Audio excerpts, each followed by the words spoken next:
there's a another book that I just recently read. I'm gonna butcher this name, so sorry. Yagami Moon, which is the title's different. I can't even spell that. Yeah, it's begins with Y and ends with E. Me. I think it's Yagami. Yagami. Moon. Okay.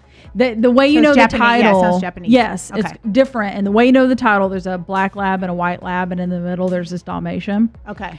She gave this example of, and it speaks to your finding your unifier. Ferrari and Volvo, right? Okay. And they run these tests, and everyone talks about how safe Volvo is. I know. It was my first car because my dad, it was safe. Okay. I kid you not. Is that awful? It was so embarrassing. Well, so on the flip, Ferrari scores rather low on safety because Ferrari is sexy and speed. Right. And you're driving it really fast. Yes. My dad did not buy me a Ferrari. Okay. Dad. I've never had one either. No. But if Ferrari looked at those consumer reports and said, wow, we score really low on safety, we ought to fix that. Right. They just became Volvo. For sure. For sure. And there's nothing wrong with the Volvo. It's funny you mentioned Volvo. There is nothing wrong. Because I'm not joking. That was my first car. Yeah. My dad still drives a Volvo. My dad buys a Volvo. And then when it gets a little older, he buys a new Volvo. Nice. And then when that Volvo gets older, he buys another Volvo. Yeah. But my first car was a Volvo. And I realized I was blessed to have a car. My parents were great to provide that. He bought it for me because it was safe. Yeah. Now, this was back in the 80s, before you were born, when diesel engines were popular. Yes. And so it sounded like a bus when you cranked it up. It was like, fantastic. So you knew it was coming. I had a sunroof. Mm-hmm. It was crank. You just had to roll the sunroof open. It was, okay. Anyway, yeah. But it was safe, and that's why he bought it. And that is why he has stayed. I mean, he is so brand loyal to Volvos. It's not even funny. But see, there he you go. He stayed with them for, I mean, I think he bought his first one in probably 1980. Yeah. So he stayed with them for 40 years.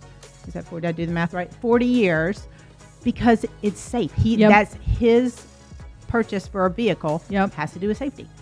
He's not going to be driving a Ferrari. But you're right. Like, you know what makes you tick. And they each know their audiences. Yeah.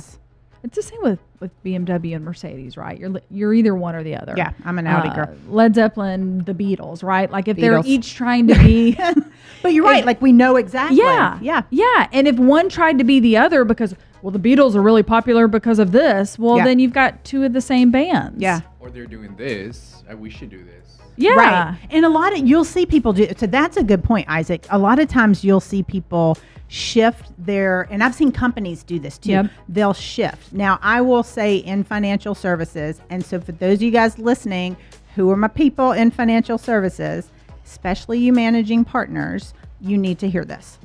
Quit chasing the freaking shiny object, right? I will see like, oh, this company's doing this. We should completely shift and pivot and do this. And they're back and forth and trying so many different ideas that none of them are authentic to them. Yep. So that's the challenge. You know, that's my mission in working in financial services and why I stay so heavy in that industry. I want to change financial services. I want financial advisors to be themselves because my private clients are freaking awesome. They've got great personalities, but 99% of the advisors out there, you're looking at them, you're like, oh my God, this is so boring. Mm-hmm. I want people to want to work with their advisor because finances is such a huge field.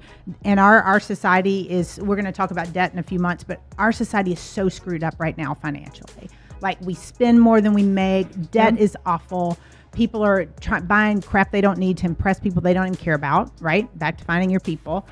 But it's, the problem is people are scared of the industry. People don't seek out financial advice because it's boring. And the advisors, for the most part, are boring. So I want people to find their unifier and put their personality into it. You want to wear cowboy boots to a meeting? Wear cowboy boots. You're going to find your people.